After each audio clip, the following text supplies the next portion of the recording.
Hello everyone समस्त को मुझे शिक्षक हेबी यूट्यूब चैनल रे बहुत बहुत स्वागत एवं अभिनंदन। आशा करुच्ची आपण समस्ते भलरे अछंती। तो आज रही आपण ईवीएस रु बछा बछा इंपोर्टेंट प्रश्न सबू जहाँकि आपणकर ओटीटी एग्जाम बहुत ही हेल्पफुल रहिबो। तो लर्नर्स जो मैंने यही चैनल प्रथम थर विजिट कर चैनल टी सब्सक्राइब करके बेल आइकन को प्रेस करदे फल आग को आसुवा प्रत्येक भिडियो नोटिफिकेशन सर्वप्रथमे आपण पाक पहुँचो।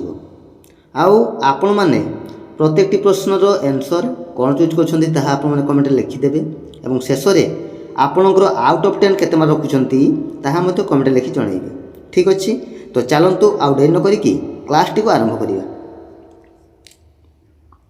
देखंतु प्रथम प्रश्न, शिक्षार्थीर सामग्रिक मूल्यांकन पई केउं प्रकारर मूल्यांकन अत्यंत जरूरी। शिक्षार्थीर सामग्रिक मूल्यांकन पई केउं प्रकारर मूल्यांकन अत्यंत जरूरी। ऑप्शन ए धारावाहिक मूल्यांकन, ऑप्शन बी समव्यापक मूल्यांकन, ऑप्शन सी एकक परीक्षण, ऑप्शन डी वार्षिक परीक्षार मूल्यांकन। तो कौन हम राइट आंसर पिले? ऑप्शन बी समव्यापक मूल्यांकन हैला। सामग्रिक मूल्यांकन पई केउं प्रकारर मूल्यांकन अत्यंत जरूरी जो शिक्षार्थीर? ऑप्शन बी समव्यापक मूल्यांकन। Option B is right answer. ठीक अच्छे, नेक्स्ट क्वेश्चन नंबर 2, मूल्यांकन दुईटी दिग हेउछि कौन? मूल्यांकन दुईटी दिग हेउछि कौन पिले? शिक्षण और शिक्षादान, परिमाणात्मक और गुणात्मक, मूल्यबोध और परिमापन। ऑप्शन डी केउंटी नुहे। कौन हम राइट आंसर? परिमाणात्मक और गुणात्मक हैला। Option B is right answer. मूल्यांकन दुईटी दिग होछि कौन पिले ना परिमाणात्मक और गुणात्मक। Option B is right answer. Next question number 3, निम्न कार्यटी केउं प्रकार मूल्यांकन अंतर्गत? कौन कहिछि ना ऐतिहासिक घटनावली को आधार करी कविता लिखिबा।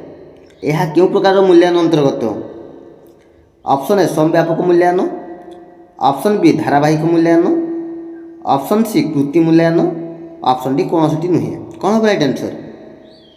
ऑप्शन सी कृति मूल्यांकन हैला। Option C is right answer. ऐतिहासिक घटनावली को आधार करी कविता लिखिबा यह हूँ कृति मूल्यांकन अंतर्गत। ठीक अच्छे, मन रखियो।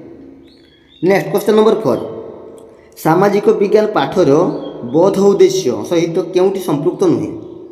सामाजिक विज्ञान पाठर बोध उद्देश्य सहित केउंटी संपृक्त नुहे? परिवेश परिवर्तन कारण दर्शाइबा, अर्थनीति और देशर प्रगति मध्य संपर्क निर्णय करिबा, ऐतिहासिक रेखा मानचित्र अंकन करिबा, ऑप्शन डी विभिन्न अंचल गमनागमन क्षेत्र में पार्थक्य दर्शाइबा। कौन हम राइट आंसर? परिवेश परिवर्तन कारण दर्शाइबा यह बोध उद्देश्य सहित जड़ित है। आउ अर्थनीति और देशर प्रगति मध्य संपर्क निर्णय करिबा ताहा मध्य बोध उद्देश्य सहित जड़ित। आउ विभिन्न अंचल गमनागमन क्षेत्र में पार्थक्य दर्शाइबा यह मध्य बोध उद्देश्य सहित जड़ित। किंतु ऑप्शन सी ऐतिहासिक रेखा मानचित्र अंकन करिबा हेइजिवो बोध उद्देश्य सहित जड़ित नुहे अथवा संपृक्त नुहे। ठीक अच्छे, option C is right answer. Next question number 5, बाल्यावस्था शिशु केउं दुईटी परिवेश विषय धारणा पाई थाए? बाल्यावस्था गोटे शिशु केउं दुईटी परिवेश विषय से धारणा पाई थाए?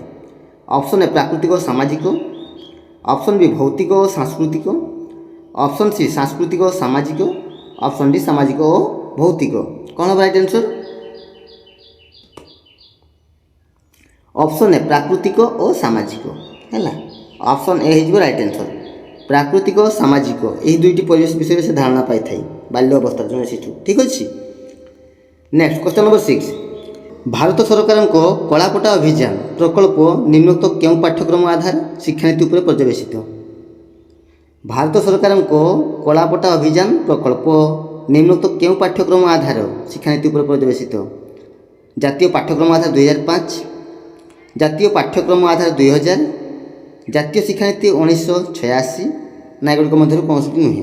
कौन हम राइट आंसर? ऑप्शन सी जातीय शिक्षानीति 1986 है।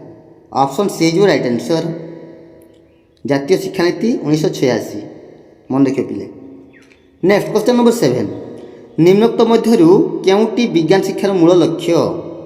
ନିମ୍ନଲିଖିତ ମଧ୍ୟରୁ କେଉଁଟି ଏକ ବିଜ୍ଞାନ ଶିକ୍ଷାର ମୂଳ ଲକ୍ଷ୍ୟ?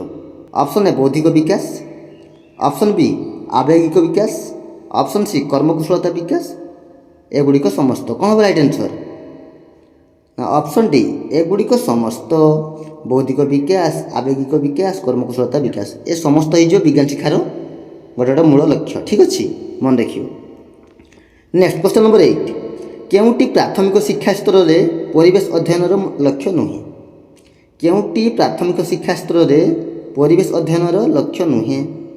ପ୍ରାକୃତିକ ସମ୍ପଦର ବହୁଳ ବ୍ୟବହାର, ପରିବେଶର ଗୁରୁତ୍ୱ ପ୍ରତି ସଚେତନତା ହେବା, ପରିବେଶ ସନ୍ତୁଳନର ଉପାୟ ଜାଣିବା, ମୂଲ୍ୟବୋଧ ଭିତ୍ତିକ ଜୀବନଶୈଳୀର କୌଶଳ ଶିଖିବା। କ'ଣ ହେବ ରାଇଟ୍ ଆନ୍ସର୍? ପ୍ରାଥମିକ ଶିକ୍ଷା ସ୍ତରରେ ପରିବେଶ ଅଧ୍ୟୟନର ଲକ୍ଷ୍ୟ ନୁହେଁ। ଅପସନ୍ ଏ ପ୍ରାକୃତିକ ସମ୍ପଦର ବହୁଳ ବ୍ୟବହାର, ଅପସନ୍ ଏ ହେଇଯିବ right answer. Next question number 9, ଜାତୀୟ ପାଠ୍ୟକ୍ରମ 2005 ଆଧାରରେ ଆମ ରାଜ୍ୟର ଉଚ୍ଚ ପ୍ରାଥମିକ ଶ୍ରେଣୀଗୁଡ଼ିକର ସାମାଜିକ ବିଜ୍ଞାନ ବିଷୟରେ କେଉଁଟିକୁ ଅନ୍ତର୍ଭୁକ୍ତ କରାଯାଇ ନାହିଁ? ଜାତୀୟ ପାଠ୍ୟକ୍ରମ 2005 ଆଧାରରେ ଆମ ରାଜ୍ୟର ଉଚ୍ଚ ପ୍ରାଥମିକ ଶ୍ରେଣୀଗୁଡ଼ିକର ସାମାଜିକ ବିଜ୍ଞାନ ବିଷୟରେ କେଉଁଟିକୁ ଅନ୍ତର୍ଭୁକ୍ତ କରାଯାଇ ନାହିଁ? ଇତିହାସ, ଭୂଗୋଳ, ରାଜନୀତି ବିଜ୍ଞାନ ନା ପରିବେଶ ବିଜ୍ଞାନ? କ'ଣ ହେବ ରାଇଟ୍ ଆନ୍ସର୍? ଉଚ୍ଚ ପ୍ରାଥମିକ ଶ୍ରେଣୀଗୁଡ଼ିକର କହିଛି ହେଲା, ତାହେଲେ କ'ଣ ହେଇଯିବ ରାଇଟ୍ ଆନ୍ସର୍? ଅପସନ୍ ଡି ପରିବେଶ ବିଜ୍ଞାନ ହେଲା। ଅପସନ୍ ଡି ହେଇଯିବ ରାଇଟ୍ ଆନ୍ସର୍, ପରିବେଶ ବିଜ୍ଞାନ। ନେକ୍ସଟ କ୍ୱେଶ୍ଚନ୍ ନମ୍ବର 10, ଦେଖ ପିଲେ ଶେଷ ପ୍ରଶ୍ନ। ନିମ୍ନଲିଖିତ ମଧ୍ୟରୁ କେଉଁଟି ଭୌତିକ ପରିବେଶର ଅନ୍ତର୍ଗତ? ନିମ୍ନଲିଖିତ ମଧ୍ୟରୁ କେଉଁଟି ଏକ ଭୌତିକ ପରିବେଶର ଅନ୍ତର୍ଗତ? ଜୀବଜନ୍ତୁ ନା ଝରଣା ନା ଡାକଘର ନା ଧର୍ମ ଅନୁଷ୍ଠାନ? କ'ଣ ହେବ ରାଇଟ୍ ଆନ୍ସର୍? ଭୌତିକ ପରିବେଶ ଅନ୍ତର୍ଗତ ଅପସନ୍ ବି ଝରଣା ହେଲା। ଅପସନ୍ ବି ହେଇଯିବ ରାଇଟ୍ ଆନ୍ସର୍, ଝରଣା। ନେକ୍ସଟ ଦେଖ ପିଲେ ଆପଣଙ୍କ ପାଇଁ ରହିଲା କମେଣ୍ଟ ୱାର୍କ। ପ୍ରଶ୍ନଟି ରହିଛି ନିମ୍ନଲିଖିତ ମଧ୍ୟରୁ କେଉଁଟି ସାମାଜିକ ପରିବେଶ ଅନ୍ତର୍ଗତ? ନିମ୍ନଲିଖିତ ମଧ୍ୟରୁ କେଉଁଟି ସାମାଜିକ ପରିବେଶର ଅନ୍ତର୍ଗତ? ତ ଏ ପ୍ରଶ୍ନର ସଠିକ୍ ଆନ୍ସର୍ କ'ଣ ହେବ ତାହା ଆପଣମାନେ କମେଣ୍ଟ ସେକ୍ସନରେ ନିଶ୍ଚିତ ରୂପେ ଲେଖି ଜଣାଇବେ। ଆଉ ଆପଣଙ୍କର ଆଉଟ୍ ଅଫ୍ 10 କେତେ ମାର୍କ ରଖିଛନ୍ତି ତାହା ମଧ୍ୟ କମେଣ୍ଟ କରିକି ଲେଖି ଜଣାଇବେ। ଠିକ୍ ଅଛି, ତ ଭିଡ଼ିଓ ଯଦି ଭଲ ଲାଗିଥାଏ ତେବେ ଲାଇକ୍ କରିବାକୁ ଭୁଲିବେନି ଏବଂ ନିଜ ସାଙ୍ଗସାଥିମାନଙ୍କୁ ସେୟାର ମଧ୍ୟ କରିଦେବେ। ତ ଆଉ ଗୋଟେ ନୂଆ ଭିଡ଼ିଓ ଦେଖାହେବା, ସେ ପର୍ଯ୍ୟନ୍ତ ରହୁଛି। ଧନ୍ୟବାଦ, ଜୟ ଜଗନ୍ନାଥ।